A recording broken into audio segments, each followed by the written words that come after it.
Selamat malam Bapak Ibu semua. Sebelum kita memulai Bible Study kita mau berdoa. Nanti saya minta Pak Miten untuk doa pembukaan. Mari kita berdoa. Suaranya kecil ya. Bapa kami di surga, malam ini kami bersyukur untuk kebersamaan persekutuan yang Engkau berikan. Untuk hari demi hari semakin mengenal Engkau, semakin mengerti jalan-jalan-Mu, semakin mengerti kehendak-Mu terhadap apa yang Tuhan sudah pernah lakukan di masa lampau. Tapi kami bersyukur hari ini melalui hamba-Mu, kami semakin dibawa untuk memiliki iman dan kepercayaan kami seperti mereka, supaya hari-hari ini tantangan yang semakin berat, semakin banyak, kami semakin melihat Engkau, mencari kehendak-Mu, dan memuliakan Engkau dalam hidup kami. Maka Engkau menolong kami Tuhan malam ini. Bible study ini boleh membawa perubahan, membawa dampak dalam hidup kami. Terima kasih Tuhan untuk persekutuan ini. Di dalam nama Yesus kami awali malam ini. Haleluya. Amin. Amin. Sebelum kita lanjut, saya menginformasikan bahwa kita sudah memiliki grup ya. Jadi nanti invitation itu akan dimasukkan di dalam grup. Nanti kita sepakat yang ada di grup itu adalah yang akan memang berkomitmen untuk mengikuti Bible Study ini. Ya.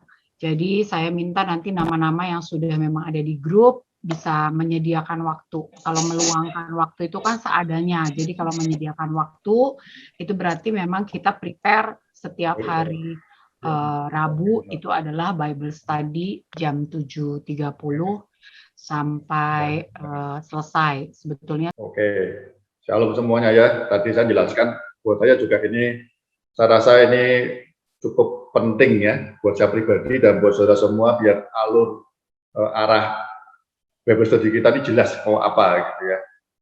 Jadi ya saya kitab terbuka, saya harus ngomong seperti ini supaya semua nggak ada dusta di antara kita, kira-kira begitu ya. Begitu. Seperti saya beritahu Steve, temanya saya ubah ketika Steve nanya mau si tema apa.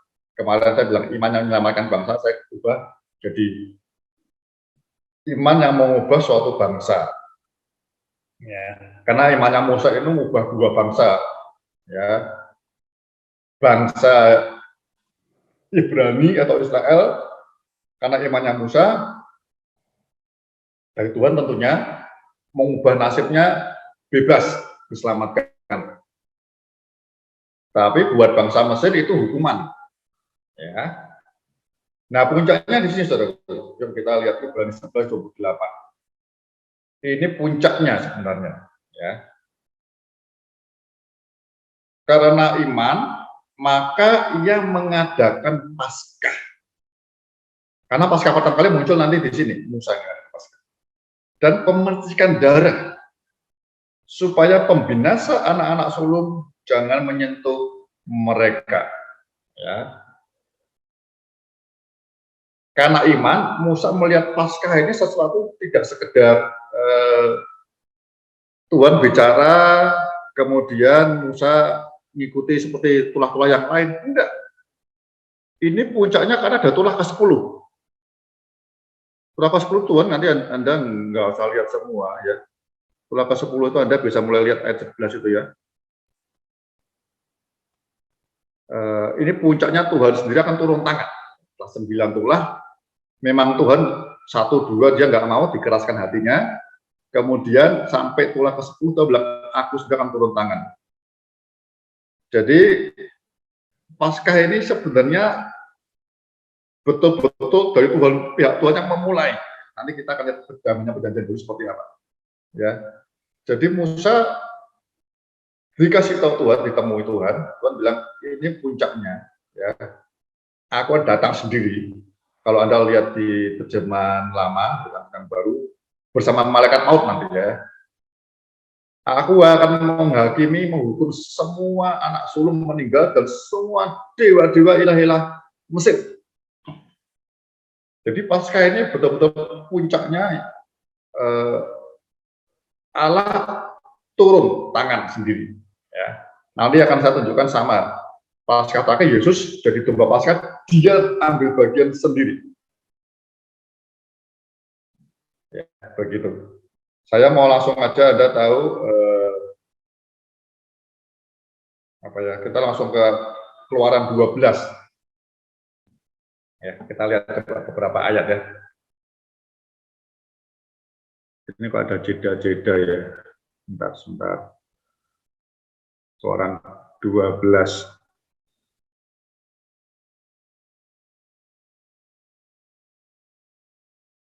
Tentang perayaan Paskah.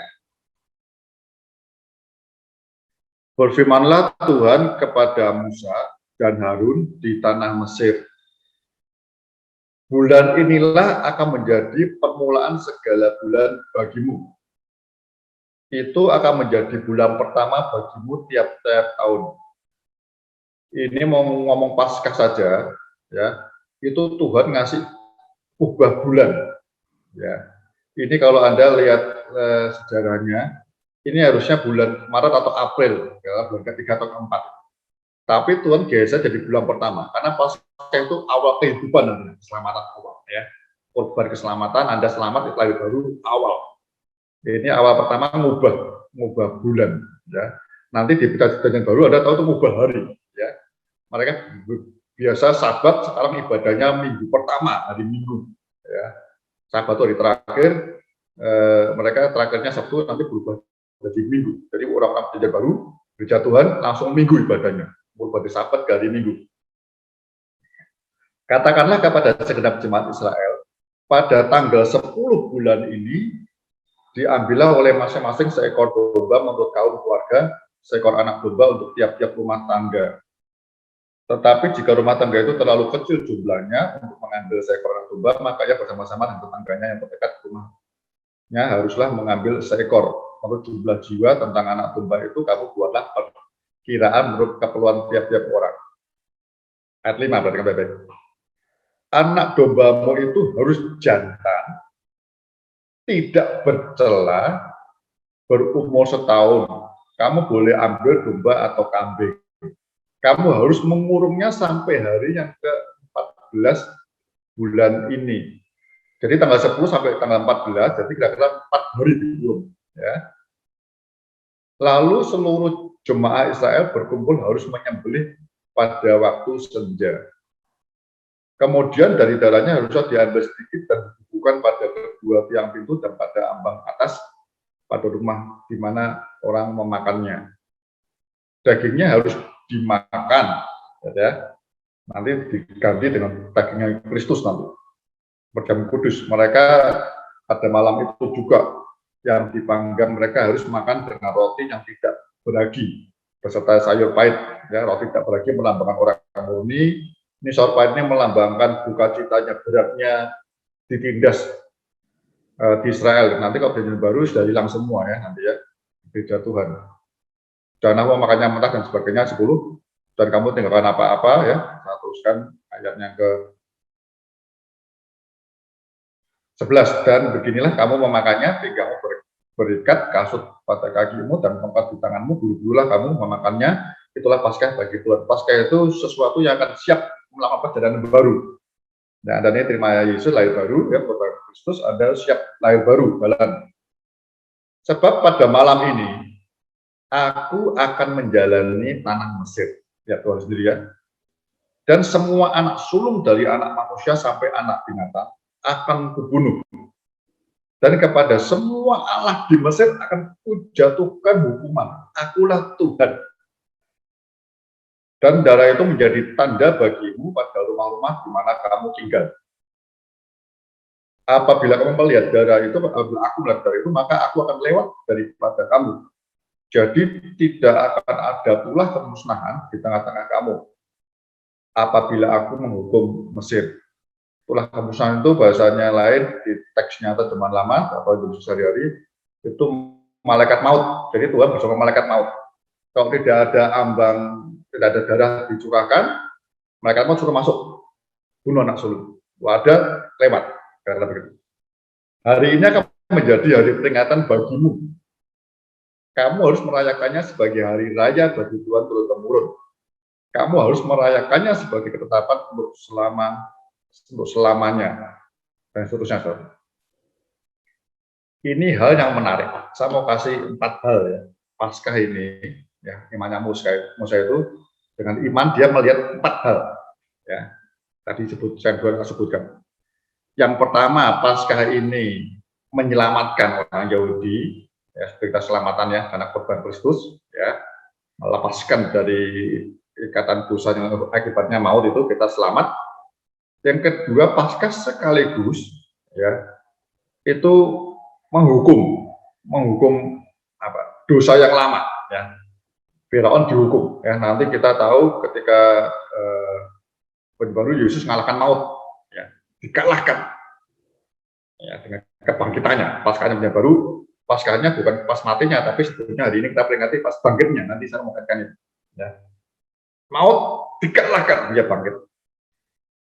Yang ketiga, sejak itu kita orang Yahudi waktu itu dan kita hari ini mulai belajar dituntun oleh Tuhan, ya, karena mereka keluar langsung hidupnya dipimpin oleh yang awan yang api, penyataan Tuhan, ya, dituntun mau kemana ikut dia. Jadi ketika kita lahir baru di korban Kristus itu, selamatan itu, ya, kita harus mulai hidup kita belajar dengan iman, percaya yang awan yang api kemana kita ikut, ya, kan baik-baik ya. Itulah bahkan nanti firman Tuhan apa, ikut aja udah, ya, udah ikut mau kemana, nggak peduli. Anda kalau lihat dituntut yang awan yang api itu kesasar mereka, soalnya pengen ngejar. Kalau jalur orang Filistin, jalur Gaza dia ada, orang di bawah, ya, pegunungan Sur sampai Seir, sampai akhirnya sebetulnya terjebak di laut. Itu buat Firaun, ini Allahnya salah jalan, tersesat. Firaun tergerak untuk, ya Tuhan jatuh semua, mau ditenggelamkan, tergerak, ngejar. Lihat ya, tuntunan Tuhan sepertinya tidak masuk akal. Ya tadi Bu Maria dan banyak kita semua, saya juga, Tuhan nggak mungkin ini, aduh ini susah. Ya nanti Anda percaya nih, lihat penyataan Tuhannya. Orang lain juga nggak bisa ngerti. Firaun aja yang pintar, loh ini Musa ini goblok atau apa ini? Tuhannya keliru untung dia ikut terus. Terjebak di antara gunung, depannya laut. Tapi dia tidak tahu itu rencana Allah yang besar. Kita ingat ya, semakin sulit, semakin berat Anda jalani, orang bilang ujungnya kemuliaan besar di situ. Yang keempat kita belajar apa? Ya. Yang keempat kita mulai sejak itu belajar hidup dalam peperangan rohani. Penyataan di peperangan rohani. Ya. Sejak itu mulai belajar Amalek, tepung, perang ya. Ini dari budak-budak. Ya, ini dari para budak ini. Ya. Nggak tahu baca perangnya dari mana, saya juga nggak ngerti. Ya itu Tuhan, penyataan Tuhan. Orang nggak mungkin lah. Aduh, ngadapi COVID begini, gimana ya? Nggak bisa menang lah. Aduh, ekonomi parah begini ya. Utang dan sebagainya, susah, kerjaan. Tidak masuk akal. Tapi hikmat itu kan nonton orang. Tidak pernah latihan, tapi bisa muncul. Yosua disiapkan memimpin pasukan. Karena Tuhan menyertai.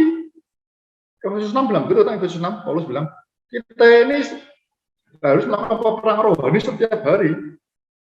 Melawan penguasa roh jahat di udara, penghulu-penghulu lebih tinggi, penguasa dan pemerintah. Ya kita mengatakan seluruh pendekatan senjata Allah. Nggak ada pegangan manusia, tetap keselamatan. Itu Tuhan kita kenakan. 4 hal ini arti Paskah sesungguhnya. Yang sampai perjanjian baru, sampai gereja Tuhan hari ini. 4 hal itu. Ya. Musa kerjakan itu. Dia ngomong pada orang, saya percaya semua. Itu Musa imannya luar biasa. Karena dia ketika Tuhan ngomong begitu, wah, Allah turun tangan sendiri nih. Dia langsung yakin ngomongin semua orang, ayo potong anak domba. Nah, iman itu saya bilang selalu ya, iman itu pemberian Tuhan yang awal, tidak bisa kita yang lainnya tidak bisa. Makanya iman muncul, kata Roma, dari pendengaran firman Tuhan. Kita baca, renungkan, iman muncul. Ya, bukan mengimani, bukan. Iman muncul dari firman Tuhan, yang betul itu dari firman Tuhan, bukan dari iman manusia. Waduh, ini nggak bisa ini nggak mungkin, nggak peduli. Ya, nggak peduli. Saya ngomong begitu bukan saya sok ya. Saya mengalami banyak cucuran air mata, tapi saya jalan terus. Banyak orang tidak bisa mengerti hidup saya. Pindah sana, pindah sini, tidak bisa ngerti. Ya. Saya kadang nggak ngerti, apalagi orang lain. Tapi ya nggak ngerti. Bahkan Bali. Boleh Lampung. Nah, ya belum terus saja, pindah-pindah. Ke Papua. Pindah. Bandung. Udah jalan terus saja. Saya waktu itu pikiran saya ketika Tuhan kasih rumah di Kelapa Gading, tapi ini terminal terakhir saya nih. Pindah Lampung. Ya. Kelapa Gading itu buat saya surganya segala. Ya. Surga, benar-benar surga rohani dan surga dunia. Kecamatan Kelapa Gading itu kecamatan, tapi gerejanya paling banyak di situ. Ya. Tapi Sodom Gomora juga paling banyak di situ. Ya, Kelapa Gading mau makan apa saja ada di Kelapa Gading. Tapi ini terminal terakhir saya di situ. Ketemu beberapa saudara semua di situ ya. Tapi tidak. Nah, Musa dikatakan punya iman, mengadakan Paskah yang Tuhan suruh dan pemacikan darah. Ini Musa, ini mengembalikan korban darah dicurahkan. Korban darah dicurahkan terakhir saya lihat kemarin beberapa hari lalu saya lihat Yakub memberi korban persembahan darah. Yusuf enggak, Yakub ya. Sekian 400 tahun lebih, 400 tahun enggak kalah ya. Musa mengerjakan lagi. Tapi ini karyanya betul-betul tidak sekedar ucapan syukur, korban, tapi ini sesuatu keselamatan besar terjadi. Dia ada ditindas, dijajah, kerja keras begitu, akan dari pembebasan. Ya. Mereka tahu hukumannya 9 tulah itu kan betul-betul menghabisin alam, binatang, sama di sisi alam, maksudnya ketika gelap segala, dewa-dewa mereka tidak bisa sanggup. Mereka punya dewa matahari namanya Ra, tidak bisa. Belalang itu lambang-lambang, dewa-dewa mereka dihabisin, kata segala. Sungai jadi dewa sungai juga tidak bisa mengubah. Ya. Mereka lihat luar biasanya Tuhan. Tapi yang terakhir ini lain. Yahweh-nya turun tangan, saudara. Puncaknya, ya. Ini mau nanti ada kalau dilanjutkan, tak rasa ini Paskah enggak satu sesi aja, karena belah lautnya itu saya mungkin mau ngomong di depan aja. Ini Paskah kita belajar dalam ini, soalnya ini titik balik orang lain baru namanya Paskah. Jangan sampai Anda rutin Paskah hanya seremonial, Paskahnya hanya sakramen, ya, kudusnya, tapi Anda tidak mengalami perjalanan ini. Kita pernah belajar yang pertama ya, kalau beberapa orang ingat ya, 1 Korintus pasal 10 itu, orang Israel pelangi Paskah, keluar, jalan, mati semua di padang gurun dari Mesir. Ya, Paulus bilang di 1 Korintus pasal 10, ini suatu contoh, jangan sampai kita ngikuti mereka. Ini contoh buat gereja di akhir zaman, kata Paulus. Hati-hati. Begitu lahir baru mulai Paskah, kebangkitan Tuhan, kita jalan bersama dengan dia, dituntut. Ya. Lawannya apa? Kejatuhannya karena kedagingan. Ya. Anda tahu 5 dosa daging itu, 5 dosa yang dalam hidup kita itu bahaya. Itu prosesnya begitu. Ya nggak gampang, nggak mudah. Ya, nggak ada air, ya teriak-teriak, dikasih terus. Tapi manusia kalau bilang nggak gampang, selalu yang nggak gampang terus. Itu akan digocok oleh iblis untuk kita memang, maaf ya bahasanya, memang lama-lama dibuat tidak mau percaya firman Tuhan sepenuhnya. Karena firman Tuhan memang hampir nggak bisa masuk akal. Kalau masuk akal semua bukan Tuhan namanya, yaitu hondarka namanya. Kalau Tuhan tidak bisa dimulai, tapi kita diperlukan percaya supaya ketika percaya itulah iman bekerja, kita mengalami apa yang Tuhan tetapkan. Ya. Anda kalau lihat ya, cerita ini, Paskah ini, itu Paskah kedua diadakan pas di Sinai. Ya, nanti ayatnya Anda bisa baca lah ya. Anda bisa baca di misalnya di mana ya? Anda bisa baca di Keluaran ya, Keluaran berapa ya? Atau di Bilangan 4 ayat 9 ya. Itu Paskah kedua di Bilangan ya. Ayat ya Bilangan 9 ayat 4. Lalu Musa menyuruh orang Israel merayakan Paskah. Itu habis setahun sama ya. Ayat 5-nya, maka mereka merayakan Paskah pada bulan pertama pada hari yang ke-14 bulan itu. Sama kan ya? Bulan pertama, setahun. Setelah itu mereka nggak ada Paskah lagi tuh. Karena waktu di Sinai itu mereka berarti paling lama di Sinai. 11 bulan sekian, bersetelah 1 tahun, 11 bulan sekian. Ada hukum Taurat diberikan, peraturan ibadah diberikan semua ya. Kemah, kan semua aturannya diberikan semua. Jadi mereka berhenti di perkemahan paling lama di sini, di Sinai. Hampir setahun kira-kira, 11 bulan sekian. Ya, setelah jalan kira-kira 3 bulan, mereka sampai di Sinai, keluar itu, di situ mereka 11 bulan. Nah, pada setahun persis Paskah mereka ngadakan. Kemudian mereka ngadakan lagi pada zaman Yosua. Yosua 5:10. Ini persis ketika Yosua nyebrang Sungai Yordan di Gilgal. Ya, penonton pada daya Paskah di Gilgal. Setelah nyebrang, mereka disunat kembali, lalu mengadakan Paskah yang kedua. Pada titik kita baca ya, Tuhan mau harus ini ketetapan selamanya. Ya. Tapi setelah Yosua mengadakan ini, Paskah ini di Sungai Yordan, ya, itu Paskah nggak ada lagi, saudara. Ya, setelah Yosua 5:10. Mereka berkemah di Gilgal, orang Israel itu mereka Paskah pada hari yang ke-14, bulan itu pada waktu petang. Lanjut ya. Jadi sampai Yosua itu merayakan Paskah, setelah itu hakim-hakim raja-raja tidak pernah sama sekali. Sekali muncul lagi di zaman Yosia. Kita lihat di 2 Raja-Raja 23. 2 Raja-Raja 23, 21 mulai. Langsung aja ya. Kemudian Raja memberi perintah kepada seluruh bangsa itu, rayakanlah Paskah bagi Tuhan Allahmu, seperti yang tertulis dalam kitab perjanjian ini. Sebab tidak pernah lagi dirayakan Paskah seperti itu sejak zaman para hakim yang memerintah Israel dan sepanjang zaman Raja-Raja Israel dan Raja-Raja Yehuda. Tetapi barulah dalam tahun ke-18 zaman Raja Yosia, Paskah ini dirayakan bagi Tuhan di Yerusalem.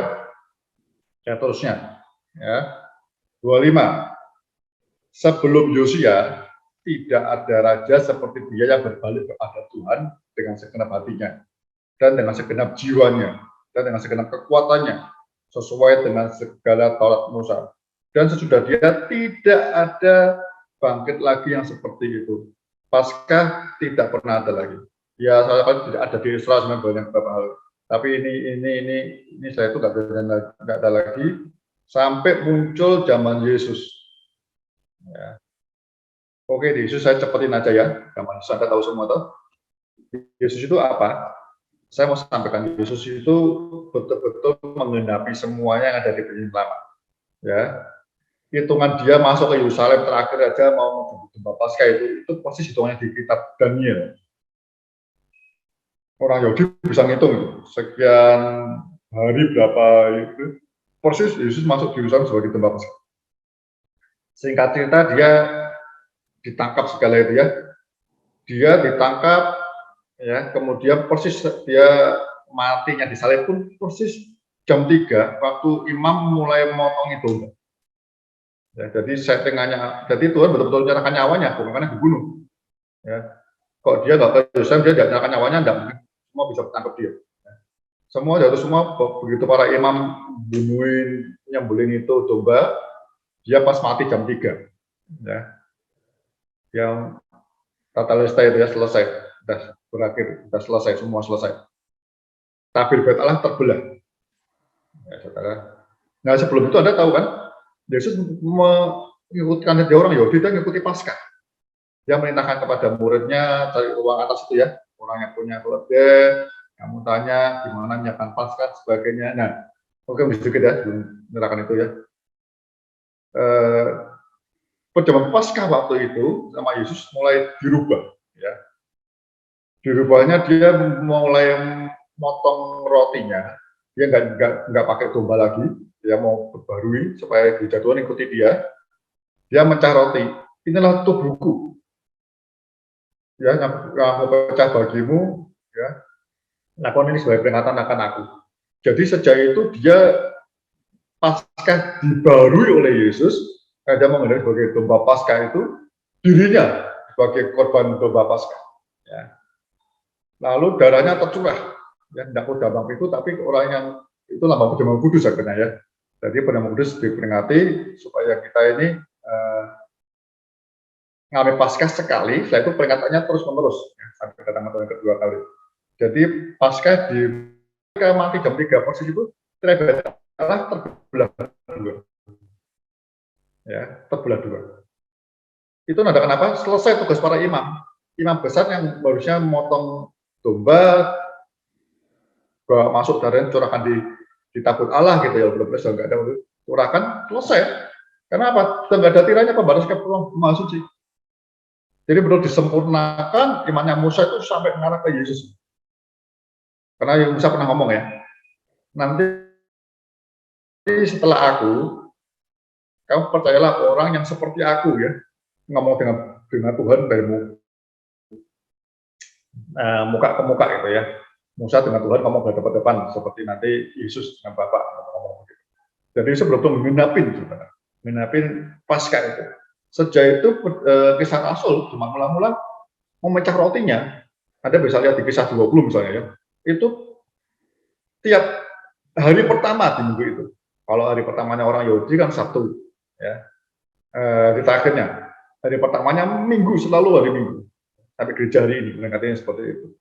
Jadi perjanjian baru gereja Tuhan hari ini, Paskahnya dia mati sebagai domba Paskah di kayu salib, ya, plus disempurnakan dengan dia bangkit mengalahkan mautnya. Jadi tidak sekedar mengampuni dosa, tapi dosa perlu dibuat tidak berkuasa lagi, karena dosa sangatnya maut gitu, ya, maut, ya, dosa jadikan maut, jadi dipatahkan, ya. Nah, saya mau masuk sekarang yang di 1 Korintus 15. Ini yang saya mau sharing agak dalam, ya. 1 Korintus pasal 15.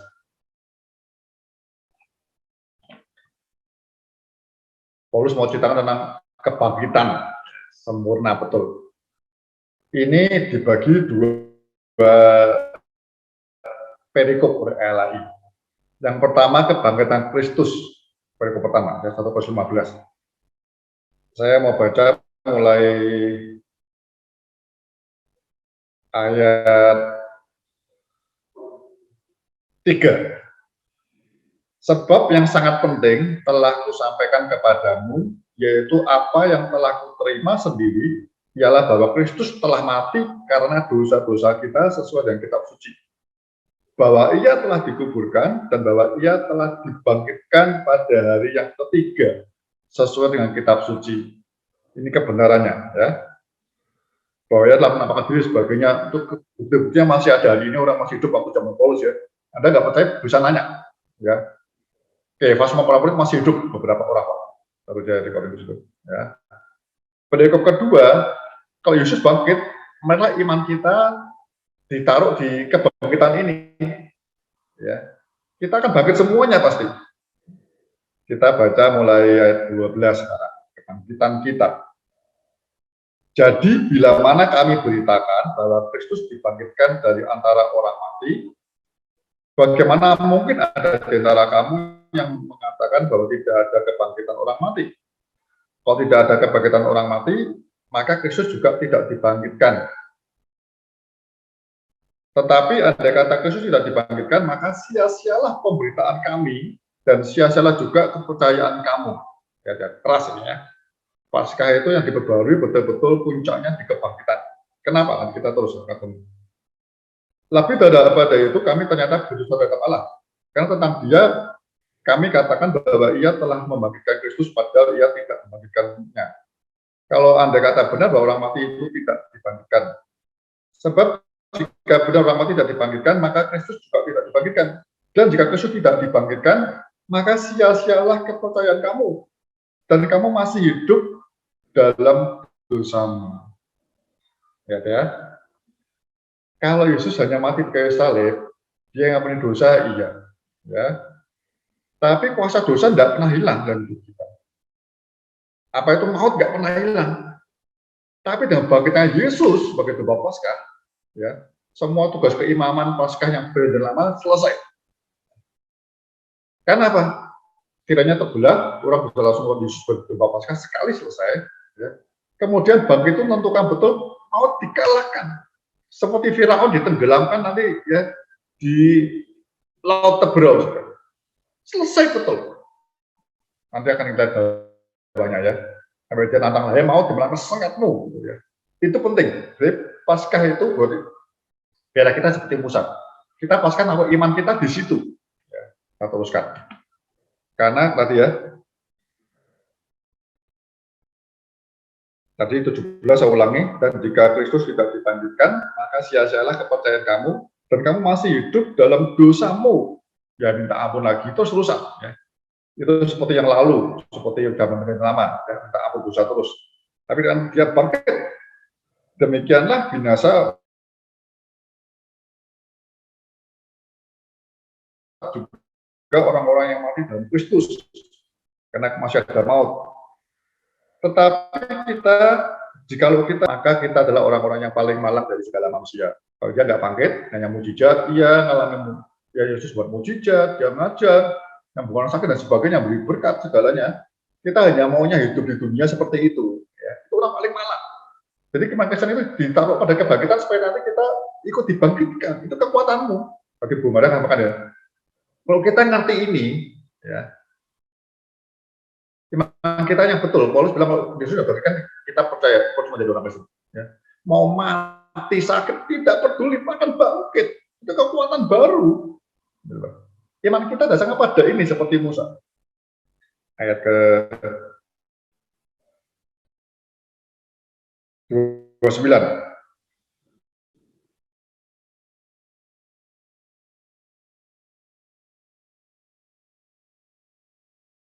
Oh, langsung aja ya, 19 dulu. Kristus telah dibangkitkan, sebab sama seperti maut datang karena satu orang manusia, demikian juga kebangkitan orang mati datang karena satu manusia ya. Karena saya terus saja, ya, saya mau ngomong, saya mau lompat. Sekarang saya mau masuk langsung saja tanya jawab ke perikop ketiga, kebangkitan tubuh. Ya. Jadi kebangkitan itu setelah kebangkitan kita, keyakinan kita di situ pasti kita bangkit. Jadi kita punya pengharapan iman kita. Bukan di dunia ini aja yang mujizat mati, tapi yang betul dia bangkit. Iman kita ditaruh pada kebangkitan Yesus itu hidup kekal di surga. Dia menang. Kalau ada bandingkan di Yohanes 11 tentang Lazarus yang mati, Yesus bilang apa? Di hadapan Kristus, orang mati dianggap seperti tidur, ya kan? Dia tidur, padahal sudah mati. Dia sengaja tunggu 4 hari seperti itu. Yesus menyatakan awal kebangkitan hidup, dia sengaja tunggu 4 hari. Ya sudah ditutup kuburnya, baru dia muncul. Ya, dia menunjukkan kebangkitan hidup itu. Tak rasa Yesus ini mujizat terakhir di Yohanes 11 itu, membangkitkan orang mati. Ya. Tapi poinnya saya mau terus ke perikop ketiganya di 1:15 tentang kebangkitan tubuh. Ya. Saya mau baca langsung aja ayat ke-50.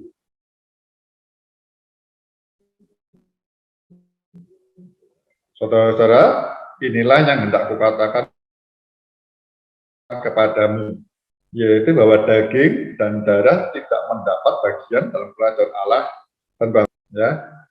Sesungguhnya aku menyatakan kepadamu suatu rahasia, kita tidak akan mati semuanya, tetapi kita akan semuanya diubah dalam sekejap mata pada waktu bunyi nafas terakhirnya. Yang kita belum mati, Yesus datang, kita akan diangkat gitu ya. Dan pada nafas akan berbunyi, orang-orang mati akan dibangkitkan dalam keadaan yang tidak dapat binasa, dan kita semua akan diubah. Karena yang dapat binasa ini, tubuh ini harus menangkan tidak dapat binasa, yang tidak dapat mati harus menangkannya Tidak dapat mati yang mati ya. Singkat cerita, tubuhnya harus mati. Jadi orang nggak perlu takut mati. Mati baru bisa dibangkitkan. Itu bukan tubuh seperti ini. Sekarang ayat ke maut telah ditelan, di manakah kemenanganmu? Hai maut, di manakah sengatmu? Ini ngambil di Hosea ya. Kalau di Hosea dikatakan, hai sampar, gitu ya, kemarin saya bahas ya. Sengat maut ialah dosa, dan kuasa dosa ialah hukum Taurat. Ya. Tetapi syukur kepada Allah yang telah memberikan kepada kita kemenangan oleh Yesus Kristus Tuhan kita. Karena itu, saudara-saudaraku, yang kekasih, berdirilah teguh imanmu, maksudnya iman kita, jangan goyah pengharapanmu, gitu ya, pengharapan kita, dan giatlah selalu dalam pekerjaan Tuhan. Sebab kamu tahu bahwa dalam persekutuan dengan Tuhan, jerih payahmu tidak sia-sia.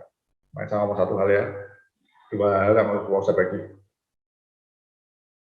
Jadi kita mau dimana sangatmu itu bukan kita nantang maut, tidak.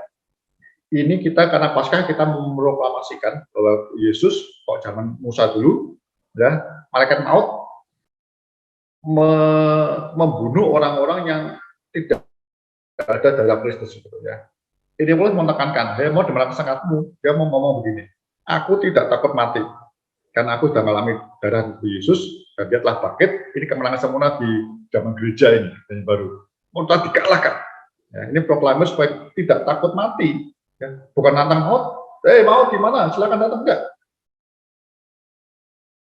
Jadi di awal kita bisa mati hari ini, besok, minggu depan, bulan depan, atau tahun depan, atau 50 tahun yang akan datang. Bisa kita. Ya, tapi Paulus katakan, kita bukan nunggu mati. Tidak. Satu, kita harus giat dalam pekerjaan Tuhan. Nah, ini problemnya hari ini banyak orang alami seperti ini justru nggak ada kegiatan gerejanya. Ya, saya berdoa buat para pendeta, kita doakan supaya mereka dapat terima dari Tuhan. Bagaimana mereka jemaat ini dibuat tetap giat dalam pekerjaan Tuhan, biar nggak takut akan maut. Ya, misalnya yang saya sampaikan juga di gereja waktu Sabtu kemarin, gerakan doa setiap malam jam 9 malam 5 menit saja. Doa minta mujizat Tuhan yang sakit orang-orang Kristen sembuh. Kita nggak perlu perang COVID, nggak perlu diperangi COVID itu. Tapi yang Tuhan kata mujizatnya terjadi. Di kisah 2 tadi, ayat 43. Mereka takut akan Allah, khususnya Yesus gitu ya. Lalu doain mulai yang lebih banyak hari ini, Anda tahu kan, rekor semua 50.000 lebih. Ya. Doain yang anak-anak Tuhan punya iman sembuh. Nah, doa terus. Kalau yang sakit ikut buta begitu lama-lama imannya muncul kan. Ya gerejanya menguatkan iman, pengajaran-pengajaran sesuatu pengajaran yang tidak takut mati. Ya, Yesus percaya saya sembuh. Amin. Tapi diajar firman Tuhannya. Ya, kebenaran-kebenarannya dia bisa bertemu oleh pengajaran imannya tumbuh, imannya muncul. Jadi nggak tertekan. Yang terakhir ini, yang kedua. Dalam persekutuan dengan Tuhan, jerih payahmu tidak sia-sia. Kita perenungan ini. Ya. Bentuknya seperti apa? Persekutuan dalam Tuhan itu ada bisa lagi berdoa, memuji, menyembah, renungan firman Tuhan, pokoknya sesuatu yang Anda libatkan dalam hidupmu sehari-hari. Ya. Berjerih lelah, jerih payah, tidak santai. Ini penting ini. Saya bersyukur nih teman-teman yang tidak pendeta full kan pekerjaannya luar biasa semua ada ini kan ya. Ya, saya bilang berapa kali Anda dunia ini sehari bisa berapa jam? 8, 9, 10 jam mungkin ya. Luar biasa, jadi lelah sampai capek-capek. Tapi Tuhan katakan, ya. Tapi Tuhan bilang, kalau jadi lelah kita dengan Tuhan, ya, jam malam kita tidurnya dikurangi, terus dengan Tuhan terus nyembah Dia, renungan firman Tuhan, ya. Nanti ada terobosan baru harus Anda berbuat apa? Kondisi seperti ini, dikatakan, jadi payahmu nggak sia-sia. Tuhan perhitungkan semuanya. Jadi sebenarnya data yang dihitungkan apa? Orang yang berjerih lelah, mau kayak Musa ya, dipakai Tuhan memimpin bangsa itu terus kuat dengan Tuhan. Karena dengan persekutuan dengan Tuhan itu kita akan ngerti renungan firman Tuhan, ngerti kita akan juga dipimpin oleh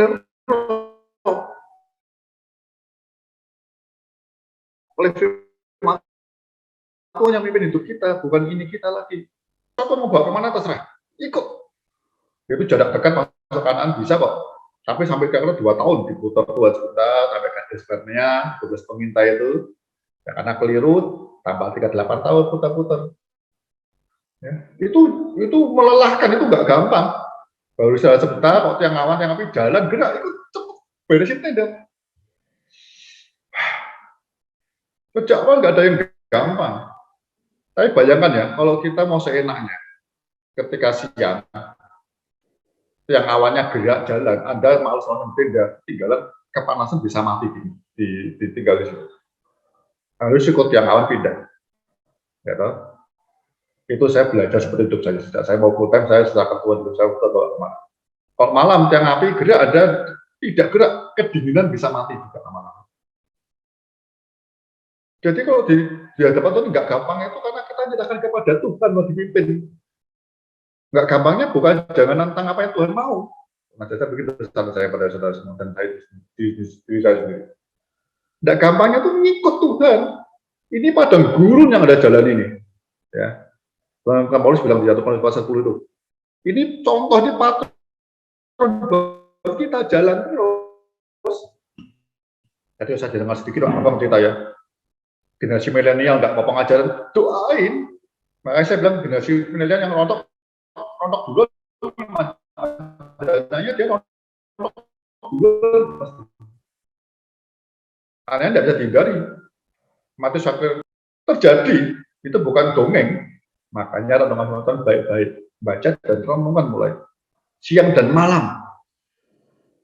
Kemudian ngantuk-ngantuk doa bahasa orang atau apa, tombek itu tidur, ya tidak apa-apa. Mereka baru kuat kekuatan imun akan muncul semua. Yang penting hari begini jangan tunggu kapan COVID datangnya kita. Kalau toh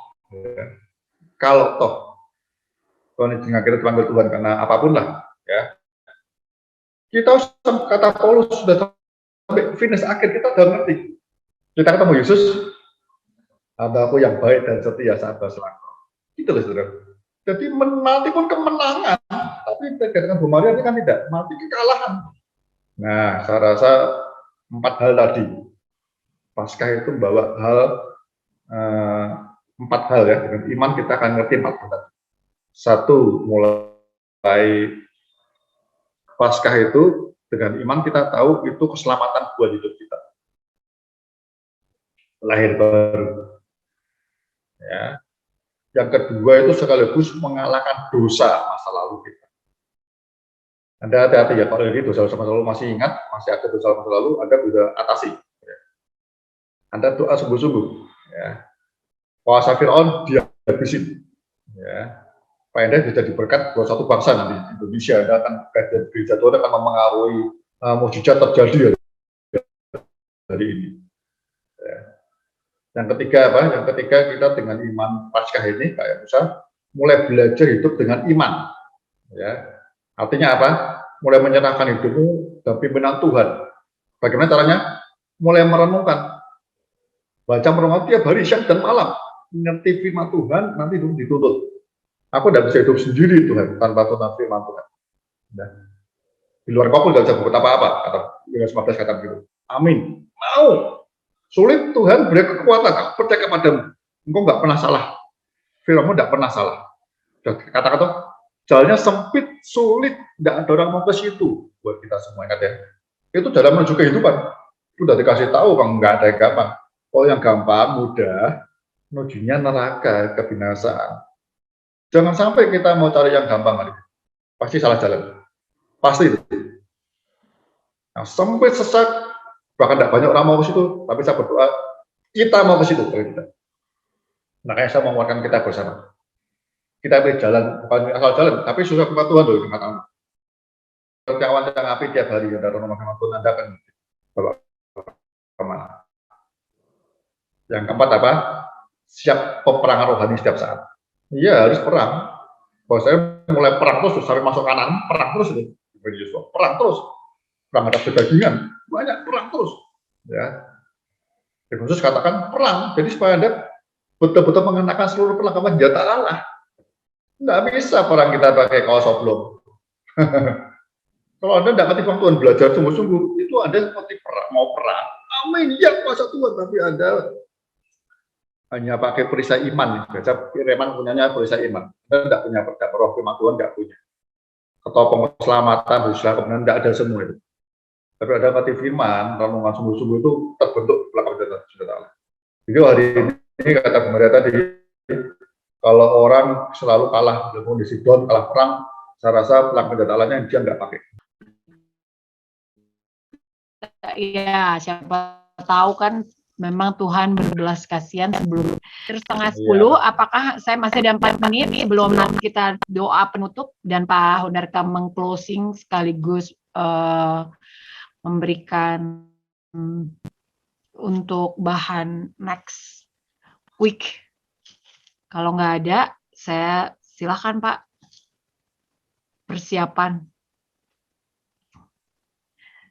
Sekarang hari Rabu itu jadi exciting teman-teman ya. Tolong disediain waktunya ya kalau udah masuk ke grup.